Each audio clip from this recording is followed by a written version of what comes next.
Chief supreme court اور election commission آزاد ہے، لہٰذا ان کے معاملات بڑی حد تک بہتر ہیں. اب کون اس کو ٹھیک کرے گا، اس میں سپریم کورٹ کا بھی، وکلاء کا بھی ہاتھ ہے، ججز کا بھی ہے، اور سب سے زیادہ ہاتھ ہے جو سیاسی جماعتیں ہیں. آخری بات آمنہ یہ ہے کہ وہ جو انہوں نے منصور علی شاہ صاحب نے کہی نا، وہ بڑی امپورٹنٹ ہے کہ جی یہی ججز حضرات بیٹھے ہوتے ہیں اور جس سیاسی آدمی کے خلاف کوئی کیس آتا ہے وہ کوئی دوسرا آدمی ہوتا ہے سیاسی بنیادی طور پہ جو کیس لے کے آتا ہے اور وہ ان کا معاملہ خراب کرتا ہے. تو اب یہ سیاسی لڑائیاں ہم جا کے جب آپ بڑی عدالتوں میں لڑیں گے تو نتیجتاً کیا ہوگا، ادارے بھی سفر کریں گے، ملک بھی سفر کرے گا. نتیجتاً آج میں آپ سارے لوگ سفر کر رہے ہیں. جی رانا صاحب آپ کی جانب آتی ہوں. یہ منصور علی شاہ صاحب ہم نے دیکھا ان کی جانب سے جب قاضی فائز عیسیٰ ان کو ایک فیئر ویل دینا تھا تب بھی ان کا ایک خط آیا اور اس خط میں بڑے ہارش قسم کے الفاظ انہوں نے استعمال کیے. اب اس کے بعد اب یہ اضافی نوٹ بھی سامنے آ رہا ہے. جہاں تک معاملات تھے ہم نے دیکھا کہ حکومت 26ویں آئینی ترمیم کے بعد ان کو اگر لگ رہا تھا کہ جوڈیشری کی جانب سے کوئی خطرات ہیں اس پہ آگے انہوں نے بند باندھ دیا. آپ کو لگتا ہے کہ یہ وہ جو مشکل صورتحال تھی وہ مکمل طور پر ٹل گئی ہے یا اضافی نوٹ کے بعد ہم کچھ ایسی صورتحال آنے والے دنوں میں دیکھ سکتے ہیں؟ دیکھیں ٹو بی ویری آنیسٹ، پہلی بات تو یہ ہے کہ justice delayed is justice denied, اور بعد میں جا کے اپنے چیزیں جو ہیں جو غلط کی گئی ہوں آئی وڈ سے، یا اس کو غلط فیصلے کیے گئے ہوں اس کو انڈو کرنے کیا جائے اور کہا جائے کہ جناب ہم سرخرو ہو گئے ہیں. I don't think so. I don't buy that. ہاں یہ بات ضرور ہے کہ اس کو کریکشن بہت ضروری تھی، لیکن آفٹر سو مینی ڈیکیڈز، آپ اتنے ڈیکیڈز کے بعد یہ باتیں کر رہے ہیں اور اتنے سالوں کے بعد، اتنے عرصے کے بعد آپ کو یہ باتیں یاد آ رہی ہیں، تو دیٹ مینس کہ ہمارے جو بچے ہیں یا ان کے بچے جو ہوں گے وہ جا کے دیکھیں گے کہ آج جو اگر کوئی چیز غلط ہو رہی ہے تو اس وقت اس کو کیسے ٹھیک کیا گیا تھا. سو دس از ناٹ آنیسٹلی ٹاکنگ، ہم کو اچھا پریسیڈنٹ نہیں سیٹ کر رہے. ٹھیک ہے آپ نے کریکشن کر دی، بہت اچھا کیا، لیکن یہ بھی جو چیز ہے، جو مائنڈ سیٹ ہے کہ ہم اپنے لوگ لے کے آ جائیں گے اور وہ ہمیں اپنے طریقے سے چلا دیں گے یا ہماری مرضی کے فیصلے کر دیں گے، وہ بھی ایک ٹائم آتا ہے جب یہ ہوتی ہے نا، سارا رخ چینج ہوتا ہے یا ہواؤں کا رخ چینج ہوتا ہے. ٹپیکل سا ایک سینٹینس ہے جو یوز کیا جاتا ہے، but then again I have to like سے کہ جب ہواؤں کا رخ چینج ہوتا ہے تو یہاں پہ بھی چینجز آ جاتی ہیں، فیصلوں میں بھی چینجز آ جاتی ہیں، ان کی سوچ میں بھی چینجز آ جاتی ہیں. جو لوگ بیٹھے ہوئے ہیلم آف دا فیز میں، اور جو لوگ بیٹھے ہوئے جو سمجھتے ہیں کہ ان کے اپنے تھے اور ہم اپنے ان کو بنا کے لے کے آئے ہیں اور ہماری مرضی کے یہ فیصلے کر دیں گے یا ہماری مرضی سے یہ چل پڑیں گے، وہ بھی اپنا مائنڈ اپلائی کرنا شروع کر دیتے ہیں موسٹ آف دا کیسز. سو یہ چیزیں جو ہے یہ پرانی اسٹریٹجی ہے، آبسلیٹ ہو چکی ہے. I think we should grow up. ہمیں چاہیے کہ ہم ذرا تھوڑا سا دوسری طرف چلیں، اور دوسری طرف سے مراد یہ ہے کہ we should start living in the real world. اور جو real world ہے that is poles apart، جو اس وقت ہم سوچ رہے ہیں. سو وہ اس کی طرف ہم چلیں تو میرے خیال میں بہت بہتر ہوگا. دنیا چینج ہو گئی ہے، جوڈیشری چینج ہو گئی ہے، اپروچ پولیٹیشنز کی چینج ہو گئی ہے، لیکن یہاں پہ آئی تھنک کہ ابھی بھی ہم تھوڑا سا آبسلیٹ طریقے سے کاموں کو مینج کرنے کی یا پل کرنے کی کوشش کر رہے ہیں. بٹ اس کے فروٹفل ریزلٹس میرا نہیں خیال نکلیں گے. Yes for the time being بالکل آپ کو ریلیف ملے گا، yes for the time being آپ کو بالکل اسموتھ سیلنگ مل سکتی ہے، but in the long run یہ ڈیمیجنگ بھی ہو سکتے ہیں. ٹھیک ہے شاہ صاحب، اس طرح کے جو نوٹ ہیں یا پھر جو بیانات اکثر دیے جاتے ہیں ججز کی جانب سے اسپیچز میں، ان کے اثرات کس حد تک ہوتے ہیں، خاص طور پہ جو گیون دا سرکمسٹانسز ابھی جو بنے ہوئے ہیں وہ ہم سب کے سامنے ہیں؟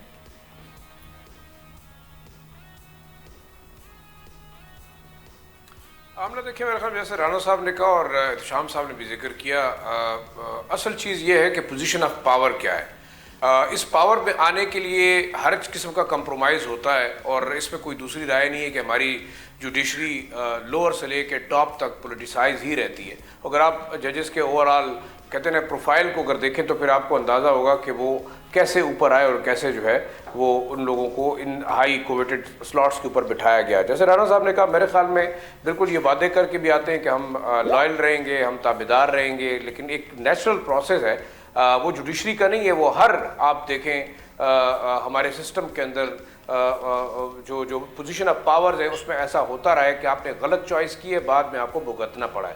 تو جیسے ہم بات کرتے ہیں کہ بار بار جب تک آبجیکٹیوٹی نہیں رہے گی، جب تک آپ اس کی نیوٹریلٹی کو قائم نہیں کریں گے، اس قسم کی کمپرومائز جو چاہے وہ جوڈیشری ہے، چاہے وہ اسٹیبلشمنٹ ہے، چاہے وہ کوئی اور ادارہ ہے، جہاں ایون پولیٹیشین کو آپ دیکھ لیں، اگر وہ کمپرومائزڈ ہوں گے، وہ کوئرسڈ ہوں گے، وہ کوئی لین دین کر کے جو ہے وہ اس پوزیشن کے اوپر آئے ہوں گے، تو میرے خیال میں بعد میں پرابلمس کریٹ ہوتی ہیں۔ دوسرا، جیسے منصور علی شاہ صاحب نے لکھا، میرے خیال میں دیکھیں ان کا اپنا ایک پوائنٹ آف ویو ہے، قانونی طور پہ وہ جو بھی میرے خیال میں لکھا ہوگا اس میں شاید ہو سکتا ہے ان کا اپنا ایک ذاتی رائے بھی ہوگی، ذاتی اختلاف بھی ہوگا، اور ایک میرے خیال میں ایک اینگر بھی نظر آتا ہے مجھے بعض چیزوں کے اندر۔ ظاہری بات ہے جو خط انہوں نے لکھا اس کے بعد اس میں کوئی دوسری رائے نہیں ہے، اس کو ڈسکس کرنے میں بھی کوئی میرے خیال میں مذائقہ نہیں ہوگا، لیکن جو اصل معاملہ ہے وہ آپ کی جوڈیشری کا ایک رینکنگ ہے، وہ دنیا کے اندر ابھی بھی کہاں ہے۔ اگر آپ انصاف نہیں دے سکتے، وہی بات ہے کہ آپ 50 سال بعد آپ نے بھٹو صاحب کو انصاف دے دیا تو اس سے کیا فرق پڑا؟ اب اس وقت اگر آپ دیکھیں جو عام آدمی ہے کیا اس کو انصاف مل رہا ہے؟ میرے خیال میں ہمارے معاشرے میں سب سے بڑی تباہی کی بڑی وجہ جو ہے ناانصافی ہے۔ اس وقت اب کتنی چیزوں کے اوپر فوکسڈ ہے، آپ نے لوور جوڈیشری کے حالات دیکھے، لاکھوں کیسز پینڈنگ ہے، لوگوں کو کتنا ریلیف مل رہا ہے، لوگ جو ہے بوڑھے ہو جاتے ہیں، مر جاتے ہیں، اس کے بعد ڈیسیجنز آتے ہیں۔ جوڈیشری کی امپورٹنٹ رینکنگ چیز بھی یہ ہم ہے دیکھ کہ سکتے ہیں ایک جج یا منصف کا کردار یہ ہوتا ہے کہ وہ انصاف کرے۔ اگر وہ انصاف کر نہیں سکتا اور وہ میرے خیال میں کوئسٹ ہے، کمپرومائزڈ ہے، اس کے اپنے سٹیکس ہیں، وہ مجبور ہے، تو شاید اس کو میرے خیال میں اس قسم کی کرسیوں کے اوپر بیٹھنا بھی نہیں چاہیے۔ ہم بھٹو صاحب سے لے کے آج تک، اور آج جو ڈیسیجنز ہو رہے ہیں، کیا یہ جو واقعی اس وقت جو ڈیسیجنز ہوں گے تو اس کی ریکٹیفیکیشن کب ہوگی؟ کون کہے گا کہ غلط ہوا، کون کہے گا کہ ٹھیک ہوا؟ تو میرے خیال میں وہی چیز ہے کہ اگر آپ نے ایک اتنا آپ کا امپورٹنٹ انسٹیٹیوٹ ہے، باقی تمام چیزوں کے ساتھ معاشرہ چل سکتا ہے لیکن بے انصافی کے ساتھ نہیں چل سکتا۔ اور ہمارے یہاں جو اس وقت آپ کا پولیٹیکل کرائسس ہے، آپ کا اکنامک کرائسس ہے، میرے خیال میں اس میں بہت بڑا ہاتھ ان غلط ڈیسیجنز کا ہے جو کہ ہماری جوڈیشری کرتی رہی ہے، ان کمپرومائزز کا ہے جو یہ کرتے رہے ہیں، نہ صرف عوام کی حد تک بلکہ ملک کے اہم ایشوز کے اوپر بھی۔ تو دیکھیں یہ بڑا امپورٹنٹ ہے کہ آپ کم از کم ایٹ لیسٹ انصاف کا جو ترازو ہے نا اس کو بیلنس رکھیں۔ اگر آپ اس کو امبیلنس رکھیں گے تو اسی قسم کے بگاڑ پیدا ہوتے رہیں گے، پھر آپ 50 سال بعد ایک اور ڈیسیجن دیں گے کہ جناب اس زمانے میں ایک ڈیسیجن غلط ہوا تھا اور آج ہم اس کو واپس کرتے ہیں۔ صحیح۔ چلیں عبداللہ صاحب کی جانب آتے ہیں۔ عبداللہ صاحب، ایک دو چیزیں ہوتی ہیں، ایک اگر آپ کو سسٹم سے ایشوز ہیں، اگر آپ کی گریوینسز ہیں تو یا تو آپ اسے کوئٹ کر دیں اگر آپ اسے لڑ نہیں سکتے، اور اگر آپ سمجھتے ہیں کہ سسٹم میں رہ کر طریقے سے چلا جا سکتا ہے تو وہ بھی ہم دیکھ رہے ہیں کہ اس سمت میں بھی یہ جو خاص طور پہ یہ ججز حضرات جن کی جانب سے ہم بار بار دیکھتے ہیں کوئی اضافی نوٹ یا کوئی بیانات، وہ بھی ہمیں اس نوٹ میں نظر نہیں آتا، صرف ایک بے بسی سی دکھائی دیتی ہے۔ آپ کس طرح سے دیکھ رہے ہیں اس بیان کو؟ بسم اللہ الرحمن الرحیم، بہت شکریہ۔ دیکھیں کہ میرے قتل کے بعد اس نے جفا سے توبہ، آئے اور زود پشما کا پشما ہونا۔ مسئلہ یہ ہے کہ جو فیصلہ آیا ہے، جو کچھ بھی آیا ہے، اضافی نوٹ آ گیا، پہلی بات یہ ہے کہ اتنی تاخیر سے کیوں آیا؟ اس کو بالکل موجودہ صورتحال سے یہ بتایا، تشبیہ دی جا رہی ہے کہ کل کو جو ہے وہ جوڈیشری کوئی اور فیصلہ بھی کر سکتی ہے۔ اور کیا منصور علی شاہ صاحب کا یہ جو نوٹ انہوں نے لکھا ہے، کیا 10 سال کے بعد اس کے اوپر بھی کوئی اختلافی نوٹ آ سکتا ہے؟ تو یقیناً آ سکتا ہے اور آئے گا۔ اس کا مطلب تو بڑا واضح ہے کہ جب بھٹو صاحب کا یہ فیصلہ ہوا، اس کے بعد آنے والے تمام جج صاحبان جو تھے، جو کہ میرے خیال میں موجودہ بھی ہیں، ان کی کارکردگی اور ان کی صلاحیت کے اوپر جو ہے سوالیہ نشان بن جاتا ہے۔ دوسری بات یہ ہے کہ اختلافی نوٹ کے اندر جسٹس دوراب پٹیل ہوں یا جسٹس بھگوان داس ہوں یا جسٹس کارنیلیس ہوں، یہ وہ لوگ ہیں جو بڑے بڑے نامور ہیں، اس میں کوئی شک نہیں ہے۔ لیکن ساتھ ہی ساتھ یہ ہے کہ جن لوگوں نے یہ فیصلہ دیا اور جو جج صاحبان نے یہ مرتکب ہوئے، یہ غلط یا صحیح کی تو خیر تاریخ ہی بتاتی ہوتی ہے، لیکن میں یہ سمجھتا ہوں کہ جو عدالت کا آیا ہے کہ یہ غلط فیصلہ تھا، بالکل ٹھیک تھا، تو پھر انہوں نے سزا تجویز کر دی۔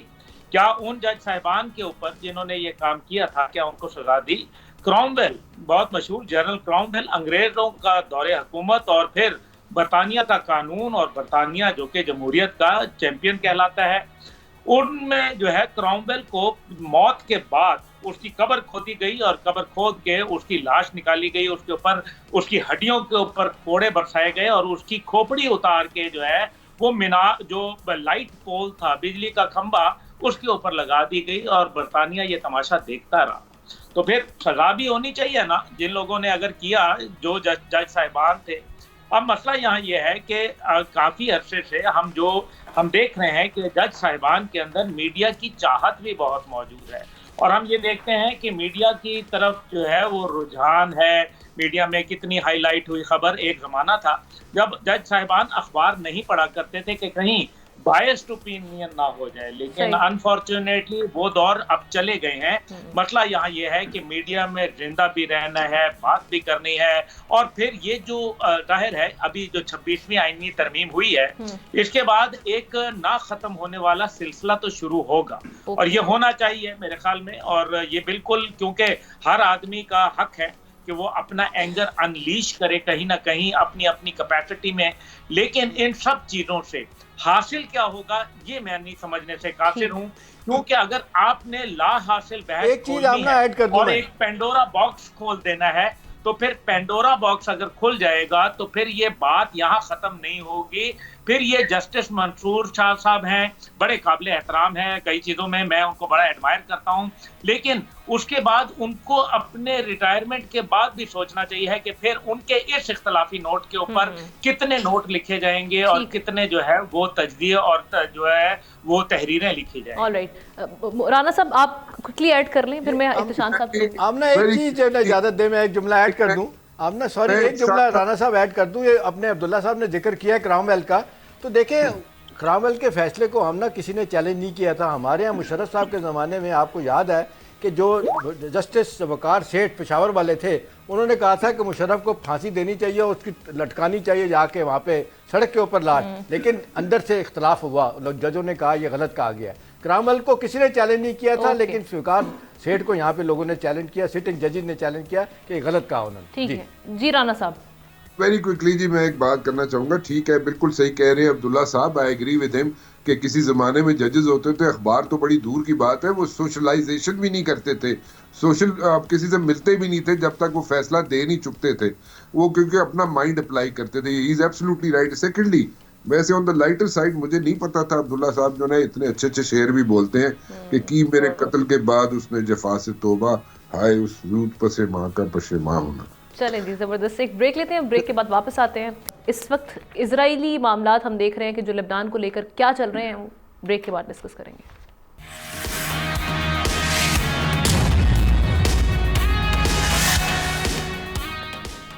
ویلکم بیک ناظرین. گزشتہ ایک سال سے زائد عرصے سے اسرائیل غزہ اینڈ لبنان میں وحشیانہ کارروائیوں میں مصروف ہے. جنگ بندی کے لیے اقوام متحدہ، عالمی عدالت سے لے کر سڑکوں تک ہر فورم، ہر سطح پر آواز اٹھائی گئی، مگر کوئی آؤٹ کم نہیں نکلا. لیکن بالآخر امریکہ کی سرپرستی میں اسرائیلی حکومت لبنان میں حزب اللہ کے ساتھ سیز فائر پر آمادہ ہو گئی ہے، مگر غزہ میں اس حوالے سے کوئی پیش رفت نہیں ہو سکی. انفیکٹ نیتن یاہو نے تو یہاں تک کہا کہ حزب اللہ کو دہائیوں پیچھے دھکیل دیا ہے. اب ہماری پوری توجہ ایرانی خطرے کی طرف ہوگی. ہم مشرق وسطیٰ کا چہرہ تبدیل کر رہے ہیں. ساری سچویشن میں ہمارا سوال یہ ہے کہ جب اسرائیل لبنان میں حزب اللہ کے ساتھ جنگ بندی کر رہا ہے تو غزہ میں حماس کے ساتھ کیوں نہیں کی جا رہی؟ نیتن یاہو کا جو ایران کے حوالے سے سٹیٹمنٹ ہے یہ کتنا الارمنگ ہے، اور اس کا ہم دیکھ رہے ہیں کہ کس حد تک خطے پہ اثرات مرتب ہو سکتے ہیں. آپ کی جانب آؤں گی عبداللہ صاحب. سب سے پہلے اس کو آپ ڈیولپمنٹ سمجھ رہے ہیں؟ کیونکہ جو لیبنیز ہم دیکھ رہے ہیں ان کی جانب سے یہ کہا گیا، لبنان کے جو کیئر ٹیکر پرائم منسٹر ہیں وہ یہ کہہ رہے ہیں کہ یہ جی ایک فنڈامنٹل سٹیپ ہے ٹورڈز جو اسٹیبلٹی ہے خطے میں، اس کی جانب. آپ سمجھتے ہیں ایسا ہے؟ نہیں، میرا نہیں خیال ہے ایسا کچھ بھی ہے. اس کی وجہ یہ ہے کہ آپ جب لوگوں کی نیچرل ول کو چیلنج کرتے ہیں، پہلی بات یہ ہے کہ سارے معاملے میں ایگریسر کون ہے، کون آیا تھا ان کے ملک میں، کون جو ہے ان کی زمین پہ قابض ہوا. ابھی یہ ایسا ہی ہے کہ میں بولڈ ٹیلی ویژن میں آ جاؤں اور نچلی فلور پہ زبردستی زور کی بنیاد پہ، طاقت کی بنیاد پر قبضہ کر لوں اور پھر کہوں کہ آپ کے ساتھ نیگوشیٹ کر لیتے ہیں. آپ کہتے ہیں کہ جی ٹھیک ہے، آپ پہلا فلور آپ لے لیں اور 3 فلور ہم رکھ لیتے ہیں. اب یہ بات تو بالکل ہی قابل قبول نہیں ہے. آپ کو یاد ہوگا کہ ڈیل آف دا سینچری جو ہے جب انہوں نے کی ڈونلڈ ٹرمپ صاحب نے اپنے پچھلے دور حکومت میں نے اس کو اس وقت ڈیتھ آف اے نیشن کہا تھا، اور اس کے بعد وقت نے ثابت کیا کہ کیا ہوا. یہ جو جنگ ہوتی ہے یہ نظریات کی ہوتی ہے، اور آئیڈیالوجیز جو ہے وہ they can not be fought with weapons but with superior ideology alone. اس لیے وہ آئیڈیالوجی وہاں اسرائیل کے پاس نہیں ہے، اور حقیقت یہ ہے کہ وہ ایک شرپسند اسٹیٹ ہے، ایک دہشت گرد اسٹیٹ ہے، ایک غاصب اسٹیٹ ہے، اور یہ صرف اپنے آپ کو طفل تسلیاں دینے کی بات ہے۔ لیبنان کے جو لیڈرشپ ہے، آپ کو معلوم ہے کہ وہ کیا ان کا عالم ہے۔ یہاں یہ عالم ہے، میں ایک چھوٹی سی مثال آپ کو دے دیتا ہوں کہ لبنانی سفیر جو ہے وہ ایرانی سفارت خانے میں گئے، اور وہاں جب حزب اللہ کے لیڈر جن کو شہید کر دیا گیا تھا ان کی تعزیت کرنے کے لیے وہاں گئے، اور انہوں نے کہا کہ ہم تو ان کی تعزیت کے لیے بھی اپنے ایمبیسی کا دروازہ نہیں کھول سکتے۔ یہ عالم ہے۔ ابھی مزید میرے خیال میں اس کے اوپر I should not be speaking anything else, کیونکہ میں وہاں موجود تھا اس ٹائم پہ۔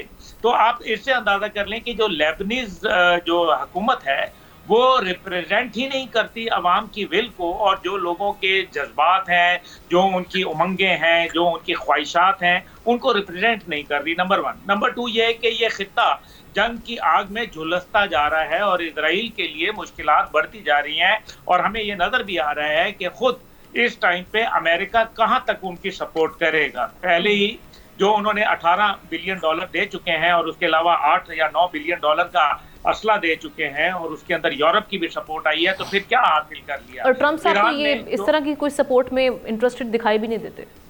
ہاں، میرا خیال ہے کہ ابھی جو آنے والے وقت ہیں وہ اسرائیل کے لیے بہت چیلنج بن کے ابھریں گے، اور یہ جو عرب دنیا ہے اس کے جو نوجوان نسل ہے ان کی چاہت کیا ہے وہ آپ جانتی ہیں، لیکن ان کی جو حکومتیں ہیں زیادہ تر عرب ممالک کی وہ پرو ویسٹ ہیں، وہ جھکاؤ رکھتی ہیں، کیونکہ ان کو اپنے سسٹمز کو برقرار رکھنے کے لیے جو ہے امریکہ کی آشیرواد چاہیے۔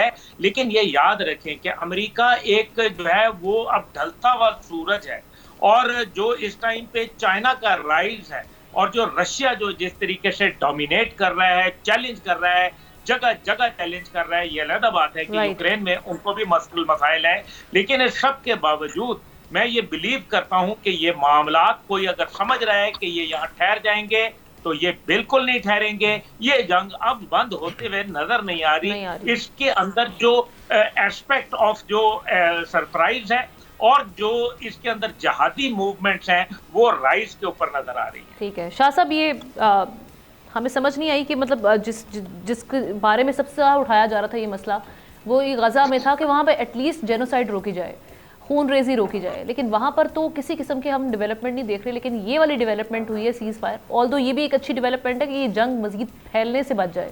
کس طرح سے دیکھ رہے ہیں آپ؟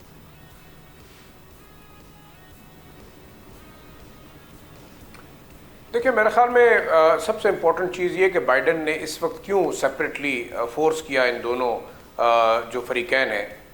میرے خیال میں ایک تو سب سے بڑی امپورٹنٹ چیز ہے کہ اگر فیبری میں جو ہے ڈونلڈ ٹرمپ اگر وہ ووٹ ٹیکنگ کے بعد اگر یہ انیشیٹو لیتے تو میرے خیال میں ایک ڈسکریڈٹ ہوتا بائیڈن ایڈمنسٹریشن کا کہ وہ غزہ کے اندر ہونے والی جنگ کو روک نہیں سکے۔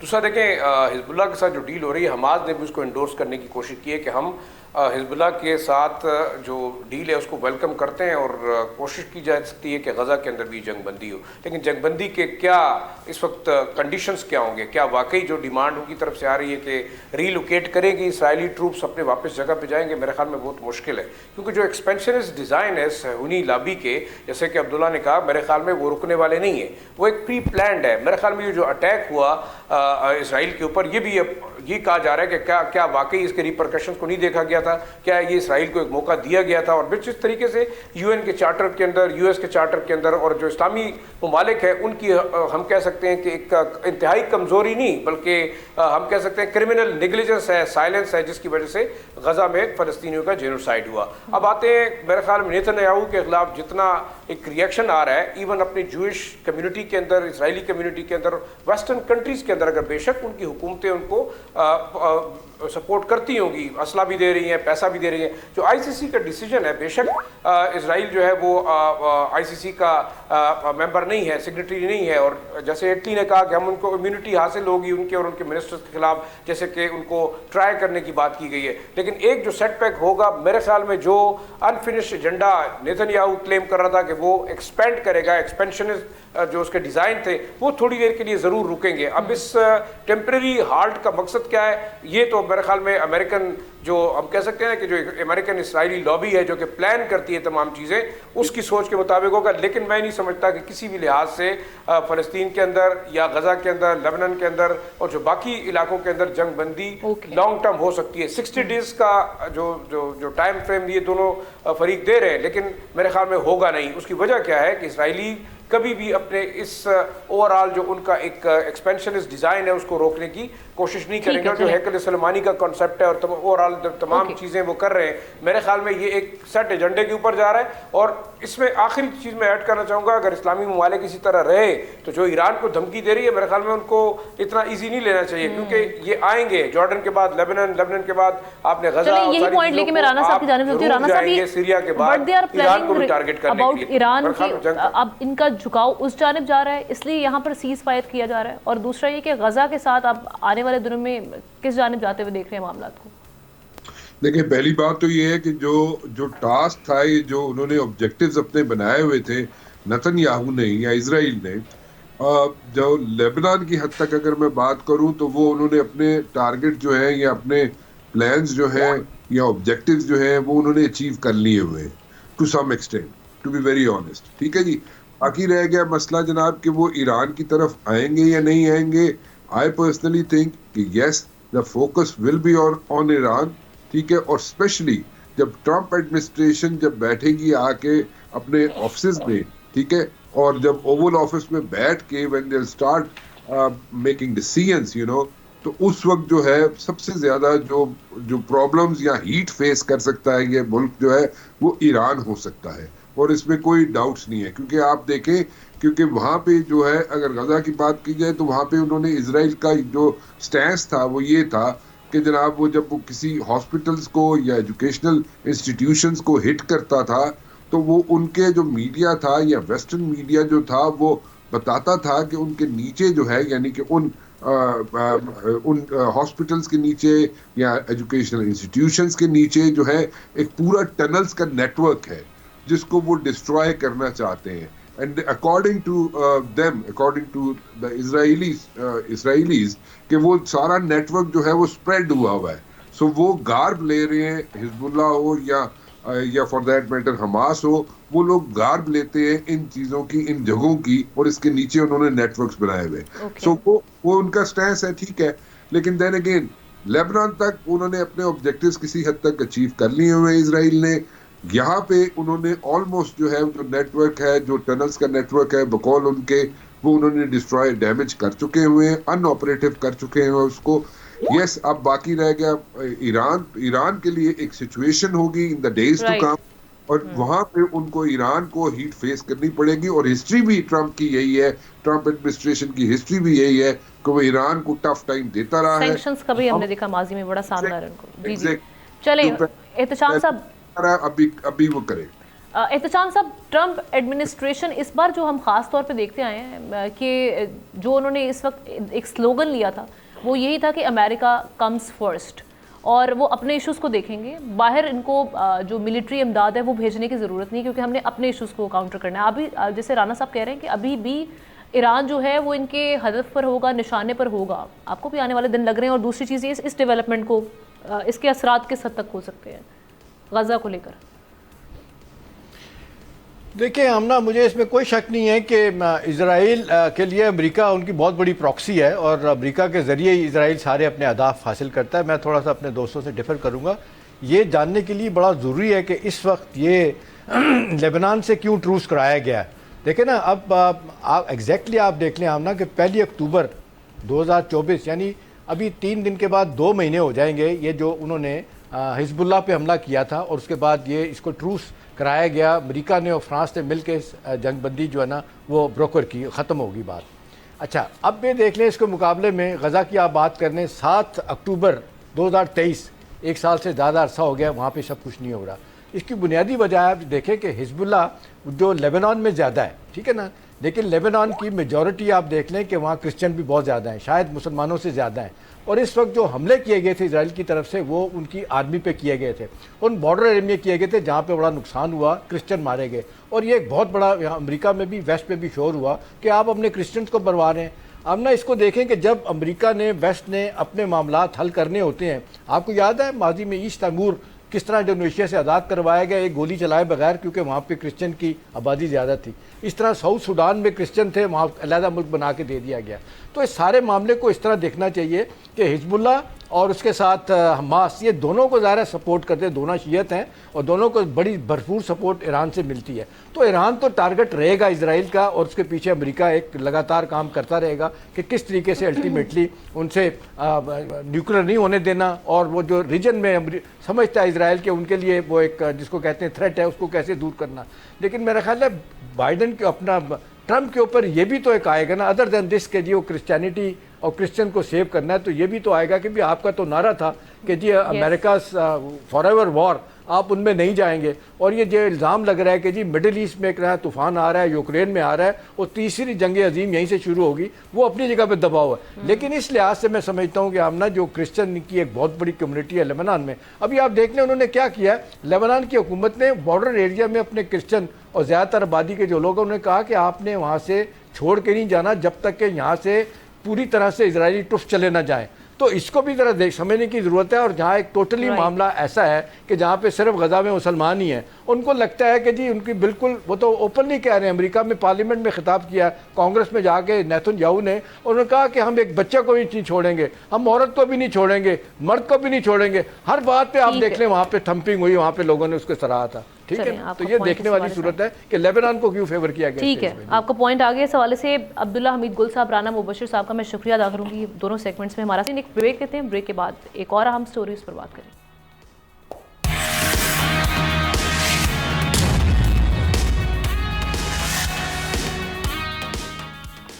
ویلکم بیک، اور ہم آخر میں بات کریں گے بیرونی سرمایہ کاری کی۔ تو ناظرین، پاکستان اور بیلاروس کے درمیان تجارت، سائنس اینڈ ٹیکنالوجی اور اس کے ساتھ ساتھ انٹرنیشنل روڈ ٹرانسپورٹ سمیت کئی اہم معاہدے ہوئے ہیں۔ اب ساری سچویشن میں بیلاروس کے جو صدر ہیں وہ 3 دن کے لیے یہاں پر موجود تھے۔ اس کے علاوہ 68 رکنی ایک وفد آیا تھا جس میں سرمایہ کار بھی تھے، بزنس مین بھی تھے، وہ اس حوالے سے آئے تھے۔ اب یہ بڑا، اس ٹور کو بڑا ہی امپورٹنٹ دیکھا جا رہا تھا۔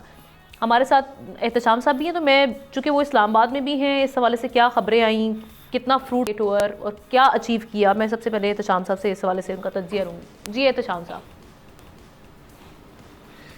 ہم نے دیکھیں، جہاں تک ہمارا تو زیادہ آج کل فوکس یہی ہے نا کہ جی بیرونی سرمایہ کاری بڑی ضرورت ہے، فورن ڈائریکٹ انویسٹمنٹ جو آج بھی کہا جاتا ہے کسی بھی ملک کا 23 سے 24% ان کی جی ڈی پی کا حصہ ہوتا ہے، اور ہمارے یہاں فورن ڈائریکٹ انویسٹمنٹ ایک عرصے سے، آپ آخری مجھے یاد ہے 2005 میں $5.5 بلین کی انویسٹمنٹ آئی تھی، اس کے بعد سے اب تک 700 800 900 ملین ڈالر سے اوپر نہیں گئی۔ ایک تو اوورآل ملک کے حالات، سیکیورٹی سچویشن، عدم استحکام، اکنامک کنڈیشن، پھر گورنمنٹ حکومتوں کے اپنے رویے، جس کی وجہ سے لوگ کنٹینیوٹی نہیں، کنسسٹنسی نہیں اپنی پالیسیز میں، تو اس وجہ سے لوگ نہیں آئے۔ ابھی کچھ عرصے سے ہم نے دیکھ لیا ایس آئی ایف سی کا رول جس کو کہتے ہیں بڑا زبردست طریقے سامنے آیا، وہ انیشیٹو پیدا کرنے کے لیے بڑا آگے لے گیا۔ اس میں چائنا آیا، اس کے بعد آپ یو اے ای آیا، قطر ہے، اس کے بعد آپ دیکھتے ہیں سعودی عرب ہے۔ ان کو دیکھتے ہوئے باہر کے لوگوں نے بھی آنا شروع ہوا۔ پھر آن ٹاپ آف اٹ ہمارے، اب جب سے آپ نے دیکھا یہ بانی پی ٹی آئی کے زمانے میں ٹور شروع ہوا تھا جب وہ گئے تھے رشیا، اگرچہ بعد میں بہت ساری چیزیں جو ہے نا کسی اور طرف چلیں گی، اس وقت سے پوٹن جو ہے نا وہ پاکستان کے بہت بڑے سپورٹر ہیں۔ پاکستان کو آئل اینڈ گیس کے حوالے سے انہوں نے کنسیشن بھی کی تھی۔ علیحدہ بات ہے کہ وہ ایگریمنٹ ایک ایسا نہیں ہوا، وہ جو تیل ہم لینا چاہتے تھے اس کی ریفائنری نہیں بنی۔ تو یہ بنیادی مقصد یہی ہے کہ اس وقت جو رشیا ہے نا، یہ بیلاروس یہ بہت بڑا سپورٹر ہے روس کا، اور کہا جاتا ہے کہ جب رشیا نے کو اپنے اہداف اچیو کرنے ہوتے ہیں تو یہ الیگزینڈر صاحب جو ہے نا، یہ شنکر صاحب، یہ جاتے ہیں مختلف جگہوں پہ، اور ان کے پاکستانیوں سے پیسے بھی کہا جاتا ہے، نواز شریف صاحب زرداری اپنے شہباز شریف صاحب سے پرانے ان کے اچھے دوستی تعلقات بھی ہیں، تو ان کے 50 سے زیادہ لوگوں کا انویسٹر کا یہاں پاکستان میں آنا اور جوائنٹ وینچر کی بات کرنا، آئل اینڈ گیس میں دیکھیں، انرجی سیکٹر میں اور جگہوں پہ دیکھیں، تو میرا خیال ہے اس کی نیو سینس ویلیو بہت زیادہ ہے۔ فوری طور پہ تو شاید کچھ نہیں ہوگا، لیکن ایک چیز ہوگی کہ جی پاکستان میں یہ سوال بھی بار بار اٹھتا ہے نا، ایک سوال بار بار بھی اٹھتا ہے کہ وزٹس تو بڑے ہوتے ہیں، ہم دیکھ رہے ہیں کہ بڑے ہائی پاور ڈیلیگیشن آتے ہیں، لیکن پھر وہ یہ سوال کرتے ہیں کہ کیا انویسٹمنٹ بھی آ رہی ہے؟ یہ عام طور پر ہم دیکھ رہے ہیں کہ لوگوں کے ذہنوں میں یہ سوال ہے۔ تو احتشام صاحب اس پہ آپ کا کیا یہ آپ کا بڑا اچھا سوال ہے.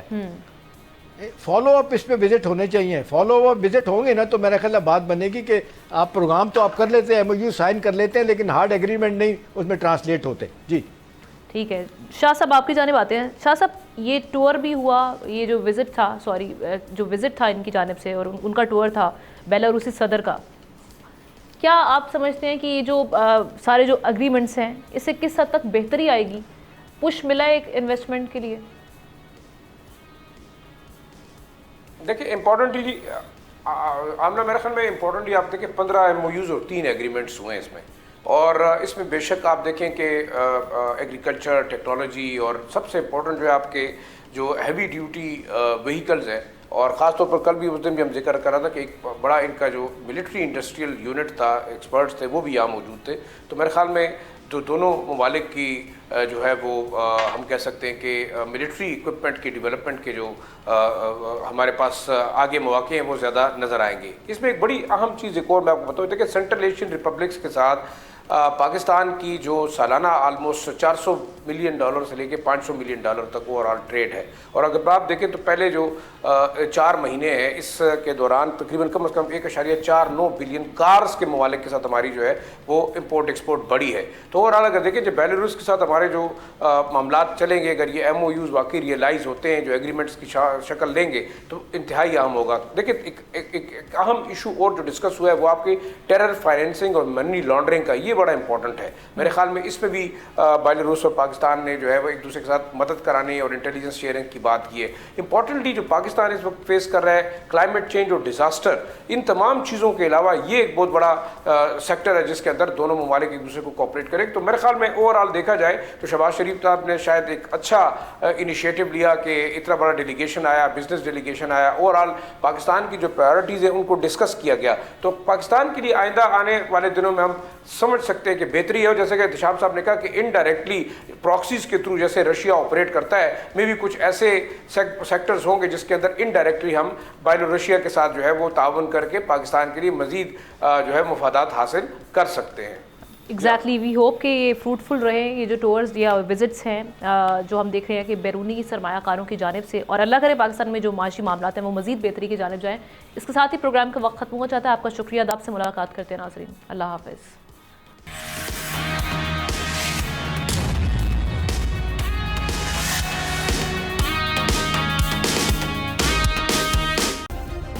سبسکرائب کریں اور بیل دبائیں تاکہ کوئی خبر رہ نہ جائے.